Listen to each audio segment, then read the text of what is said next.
بسم الله الرحمن الرحيم. وعن علي ومعاذ بن جبل رضي الله عنه قال رسول الله صلى الله عليه وسلم: إذا أتى أحدكم الصلاة والإمام على حال فليصنع كما يصنع الإمام. رواه الترمذي وقال هذا حديث غريب. Narrated from Ali and Muaz ibn Jabal radiallahu anhu, Anuma is they both say that Nabi Karim says, when one of you come for Salah and Imam is in a certain condition, then do just as the Imam does. Right. Uh, so what's the outcome of this hadith here is that you need to join the Imam and you must do the same arkan as the Imam, neither going before him and neither delaying. So in other words, you join the Imam immediately and you do the same actions as the Imam, and not doing the posture before him and neither doing it after him.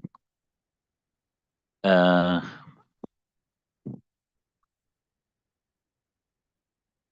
this another meaning given to this here is that when you come and the Imam is in any posture, then without delay, join him in that posture. If he's in Qiyam, join him in Qiyam. If he's in Ruku, join him in Ruku. If he's in Sajda, join him in Sajda. And then accordingly, you can. And this also serves as an admonishment for those people who hangs around before when they come in and they hang around and they wait for the Imam to go into Ruku and then they quickly join the Salat and join the Imam. So this also is an admonishment for them. When Abi Hurairah radiallahu anhu qala Rasulullah sallam idha ji'tum ila salati wa nahnu sujudun fasjudu wa la ta'uddu shay'an wa man adraka raka'atan faqad adraka salata. Rawahu Abu Dawud. Then Abu Hurairah radiallahu anhu, he said, Nabi Karim says, when you come for Salah and we are in sajda and make sujood, sajda, and do not count it as anything. And whoever gets the Imam in Ruku, then he has gotten the rakat. Right. So either it means that day. If you get, so there's two meanings to that last portion, right? So firstly, if you get the Imam in sajda and you join him in sajda, you must that rakat. Right? Then the second portion is that either it could mean if you got the Imam in Ruku, then you've got the rakat. Right? Or it could also mean if you got one rakat of the salah, then you have gotten the virtue of jamaat. You've gotten the virtue of jamaat salah. Right. When Anas radiallahu qala qala Rasulullah sallallahu alaihi wasallam man salla lillahi arba'ina yawman fi jama'atin يدرك التكبيرة الأولى كتب له براءتان براءة من النار وبراءة من النفاق. رواه الترمذي. When Anas radiallahu anhu, he says that Nair from Anas radiallahu anhu, he says, Nabi Akram says, whoever performs salah for Allah subhanahu wa ta'ala 40 days in Jamaat and he gets it takbir ula, then there will be two freedoms written from him. One is freedom from the fire of Jahannam and the other is freedom from nifaq. Right. So what it means here is that as the Imam starts with the takbir tahrima, he also starts with the Imam, right? And some ulama say that even if he gets the Imam in Subhanakallah min Thana, then still he's got takbir tahrima, right? And he's going to be free from the fire of Jahannam. That is clear. And being free from nifaq also will mean that he will be free from those actions which the munafiqeen, which are special for the munafiqeen, like speaking lies and making salah with laziness and breaking promises. You understand? So, and rather he'll be doing those actions of the people who are sincere and are not munafiqs, the pious people. You understand it? And also in the akhirah, he'll be treated as the pious and those who are sincere ones will be treated, and he won't be treated as the munafiqeen will be treated. Right. وعن أبي هريرة رضي الله عنه قال رسول الله صلى الله عليه وسلم من تودأ فأحسن وضوءه ثم راح فوجد الناس قد صلوا أعطاه الله مثل أجر من صلاها وحضرها لا ينقص ذلك من أجورهم شيئا. رواه أبو داود والنسائي. And Abu Hurairah said, Nabi Akram says, whoever makes wuzu and he makes a proper wuzu, then he moves, then he goes to the masjid Then he finds the people there, they recited Salah already. Allah subhanahu wa ta'ala will give him the likeness of the reward of those who recited Salah and was present there. And that will not decrease from their reward in any way. So he's going to get the reward of those who participated in the Jamaat. He'll get the reward of Jamaat Salat, and and their rewards won't be decreased in any way, right? However, the condition was that he didn't intentionally go late. You understand? One is a person intentionally goes late, and now then he's not going to get that reward. He knows he's going to must. He intentionally goes late because so this is the person who thought he's going to get the Jamaat, and then he came there and found Jamaat is finished. But the one is the person knows he's late and he intentionally goes late, then him obviously is not going to get that reward. When Abi Sa'id al-Khudri radiallahu anhu قال جاء رجل وقد صلى رسول الله صلى الله عليه وسلم فقال ألا رجل يتصدق على هذا فيصلي معه فقام رجل فصلى معه رواه الترمذي وأبو داود. Then Abu Sa'id al-Khudri said a man came and Nabi Akram had already recited Salah. So he said, is there nobody, no man who can give sadaqah upon this and recite with him? So a man stood up and he recited with him. In others, he gave sadaqah. In other words, he joined him and he made Jamaat. So that this man now, so he obviously his was nafil, this man's was faras, and then this man now got the reward of Jama'at Salat. When Ubaidillah bin Abdullah قال دخلت على عائشة فقلت ألا تحدثيني عن مرض رسول الله صلى الله عليه وسلم فقالت بلى ثقل النبي صلى الله عليه وسلم فقال أصلى الناس فقلنا لا يا رسول الله صلى الله عليه وسلم وهم ينتظرونك فقال ضعوا لي ماء في المخضب قالت ففعلنا فاغتسل فذهب لينوء فأغمي عليه ثم أفاق فقال أصلى الناس فقلنا لا هم ينتظرونك يا رسول الله قال ضعوا لي ماء في المخضب قال فقعد فاغتسل ثم ذهب لينوء فأغمي عليه ثم أفاق قال أصلى الناس قلنا لا هم ينتظرونك يا رسول الله قال ضعوا لي ماء في المخضب فقعد فاغتسل ثم ذهب لينوء فأغمي عليه ثم أفاق فقال أصلى الناس قلنا لا هم ينتظرونك يا رسول الله والناس عكوف في المسجد ينتظرون النبي صلى الله عليه وسلم لصلاة العشاء الآخرة. Right.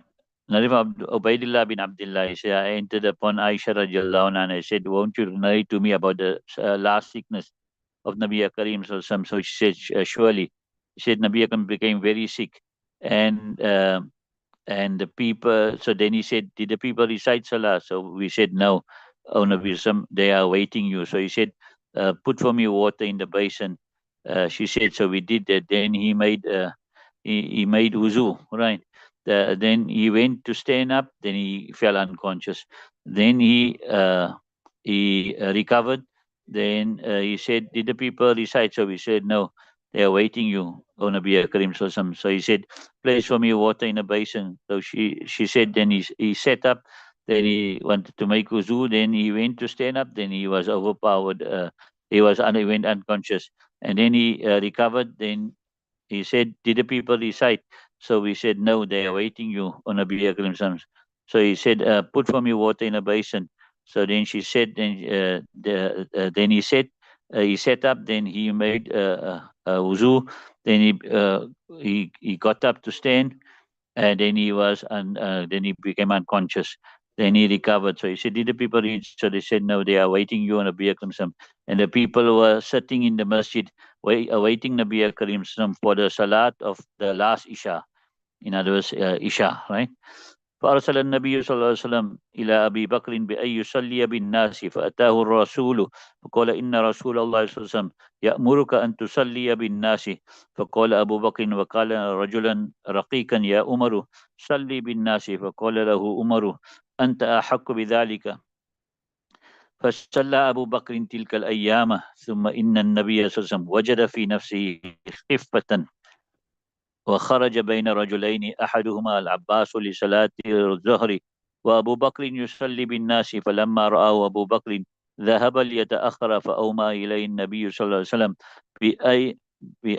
بأن لا يتأخر قال أجلساني إلى جنبه فأجلساه إلى جنب أبي بكر والنبي صلى الله عليه وسلم قاعد وقال عبيد الله فدخلت على عبد الله بن عباس وقلت له ألا أعرض عليك ما حدثتني عائشة عن مرض رسول الله صلى الله عليه وسلم قال هاتي فعرضت عليه حديثا فما أنكر منه شيئا غير أنه قال أسمت لك الرجل الذي كان مع العباس قلت لا قال هو علي متفق عليه.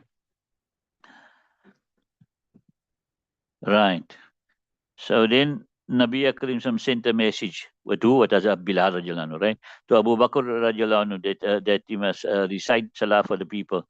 So the messenger came to him and he said, indeed, the Nabi Akram has commanded you to perform salah for the people.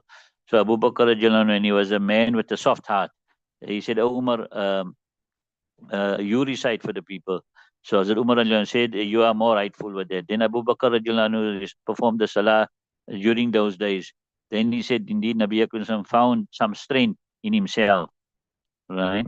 And he came between two men. One of them was Abbas, right, for the Zohar Salah, and Abu Bakr radiallahu anhu was performing Salah with the people.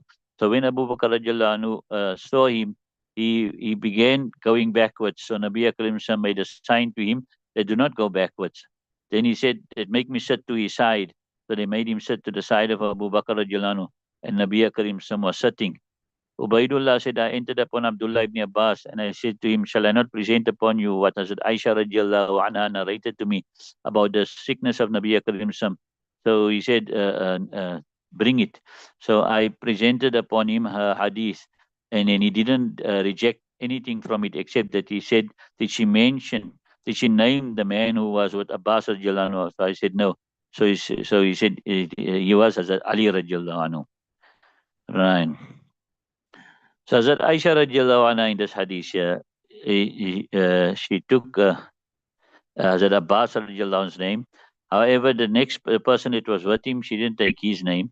And that was because during those days, Hazrat Abbas radiallahu anhu used to be on the one side, and on the other side there was a rotation. Hazrat Ali radiallahu anhu, sometimes Hazrat Usama radiallahu anhu, sometimes Hazrat Fadl ibn Abbas. They used to all be on the other side. So therefore, she didn't take the name of Hazrat Ali radiallahu anhu. Right. When Abi Hurairah radiallahu anhu kana يقول من أدرك الركعة فقد أدرك السجدة ومن فاتته قراءة أم القرآن فقد فاته خير كثير رواه مالك. Then Abu Hurairah radiallahu anhu said that Nabi Akram should say, whoever got the ruku, then he has got the rakat. Right? That's what that means. Got the ruku, then he's got that rakat. He's got the sajjad, he's got that rakat. And whoever the recitation of Surah Fatiha musters him, then he is then a great good has must him. Right? And so this hadith here, that's in portion of this hadith here means that if you don't recite Surah Fatiha, then you will be deprived of great reward, and your salah will be deficient. From this hadith, we also understand is that it supports the Ahnaf in the sense that when they say that Surah Fatiha, its recitation is not faraz, rather it is wajib, right? Because if the Surah Fatiha's recitation was faraz, then there wouldn't have been a salah. The salah wouldn't have been done. You understand it? And you won't say the salah would be deficient, but you say the salah, there wouldn't have been a question of reward or not. You'd say the salah hasn't been done. One no caller الذي يرفع رأسه ويخفضه قبل الإمام فإنما ناسيته بيد الشيطان رواه مالك. Also that from Abu Hurairah said that the one who raises his head and lowers it before the Imam, then indeed his forelock is in the hands of Shaitan. All right. So that is now got to do with that you shouldn't be raising your head or going into ruku before the Imam. Right. Then the next chapter, Babu Man Salla Salatan Marataini. Javanu reads the Salah twice. Right? If a person, right, recites the Salah twice, then what is the ruling? In other words, is the first one faraz, the second one nafil, about faraz? Or is the first one nafil, the second one faraz? all that explanation is going to come. Okay? Leave it to me.